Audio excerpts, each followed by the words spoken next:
Greetings, everybody. So here is another problem from our assignment. And somebody sent it to me, and I thought it'd be a good problem to feature in a video. So here goes.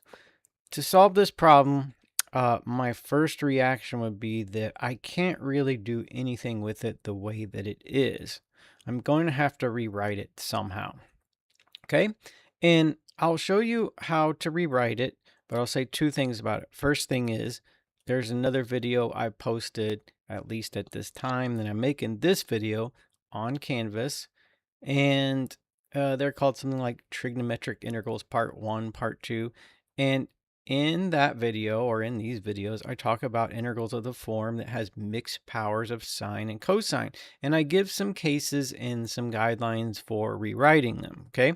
So I'll refer you to those if you want to know more about that. I'm just going to use these principles to solve this one.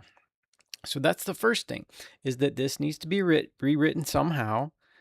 And how I do that, the guidelines, the cases, is in these other videos. Okay. Second thing is let's compare with an example that looks similar that needs no rewriting, because I think rather than just follow guidelines and follow rules, it's way better if when you learn math, you develop an instinct about it. Okay. And I think you can help do that if you see why this example is fine the way it is, but this one needs rewriting. Okay. So real quick, let's put this one on hold. We'll come back to it. This one needs to be rewritten with trig identities. Okay. But does this one?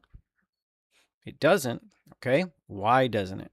So here I get 4 sine to the third power, 4 theta, cosine, 4 theta, d theta. That does look kind of like the one that we just had over there. Okay. Do we need to rewrite this one?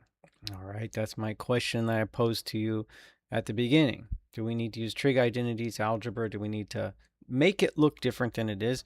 And the answer is no, it can be solved just the way it is. I don't really have to change anything about it. Okay. Okay, one thing I might do is take that coefficient of 4 that was here and move it over there. Why would I do that? Because the way this one is, as it is perfect for u substitution. If you let u be sine 4 theta, and as a consequence, du be the derivative of sine 4 theta, which is cosine 4 theta times 4, then everything falls perfectly into place for it to be u substitution. It will simplify the integral. It will make it very easy, actually.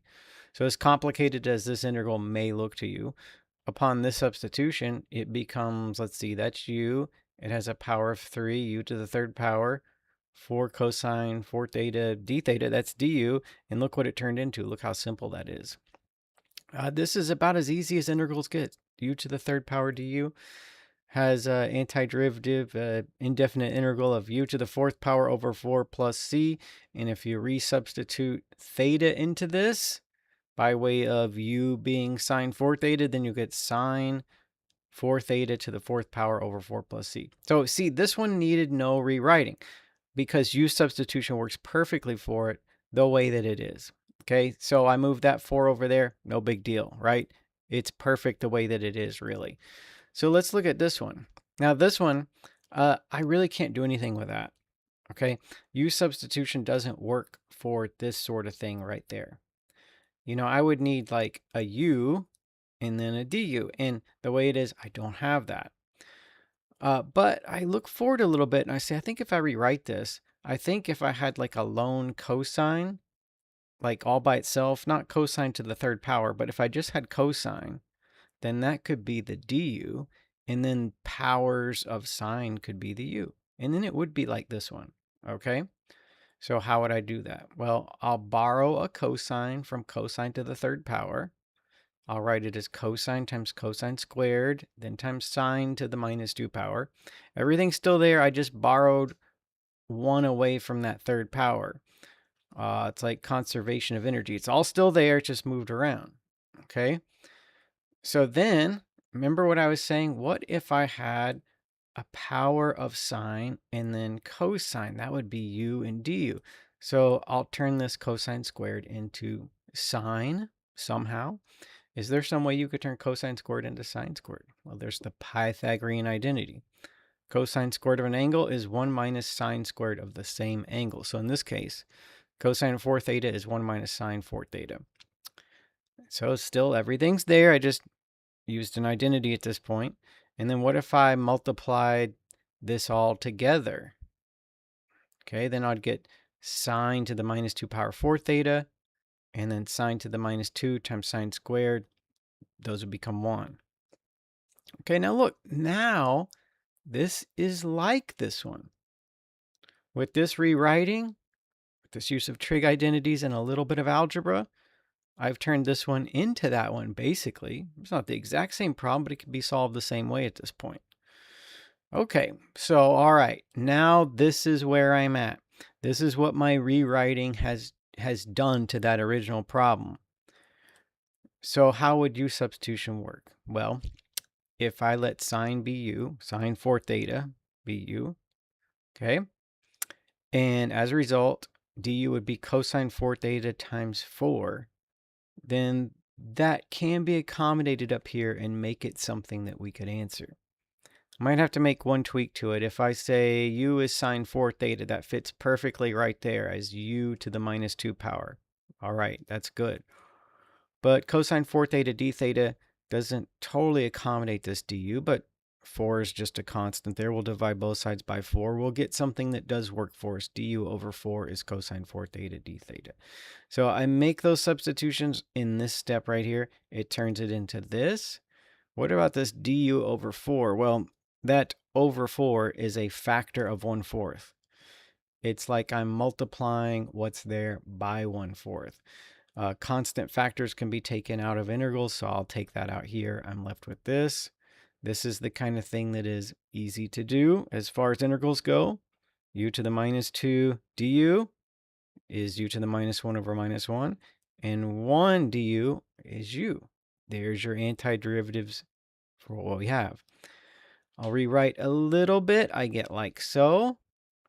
And then now the original variable was theta. I'd like to get that back.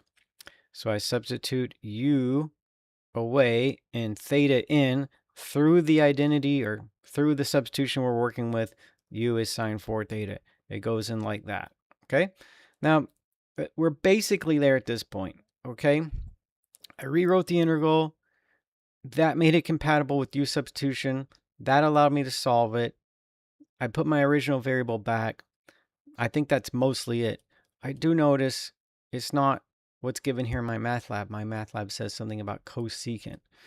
Well, okay, there are many trig identities. Too many for me to mention in any one video. You've seen them all before. You might not have perfect memory of them, but you've seen them. So when I bring them back up, they should seem familiar. I would say, well, okay, well, here's an identity that's relevant at this point. 1 over sine of any angle is cosecant of that same angle. So if I have 1 over sine 4 theta, that's cosecant of 4 theta. Okay, and that is one additional simplifying step to give me that final answer. Okay, so there it is. That is another example beyond what you would see in these basic videos. Okay, but I'll stick with the theme being like this. It'd be good to compare the ones I have, like I told you, to see why one of them requires some rewriting, this one right here, versus the other one, this one over here, that is fine just the way it is. If you can focus on understanding the difference there, then I think it can make your instinct better for other problems that you see.